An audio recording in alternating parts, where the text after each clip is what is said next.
Компанијата Мак Прогрес од Виница и фондацијата Прогресив Академија за на 12 ноември го закажаа свеченото отворање на Винчини развоен центар и Прогресив Академија во Виница. Се работи за иновативен развоен и тренинг центар,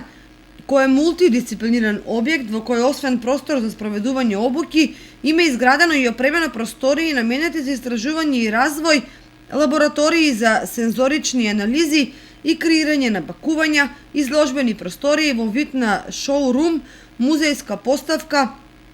и така натаму. Целта е овој иновативен развоен и тренинг центар да прерасне во двигател на иновации и развој на кадри во целиот регион од аспект на унапредување на техничките и менаџерските вештини, организирање на програми за стартап фирми, поддршка на млади професионалци, активности за истражување и развој и соработка со целата заедница со цел трансфер на знаења и одржлив развој за регионот. На настанот покрај обраќањето на домакинот се потврдени и обраќања на донаторите на Прогресив Академија, Европска банка за обнова и развој, Јапонската амбасада, како и на претседателот на Стопанската комора на Северна Македонија.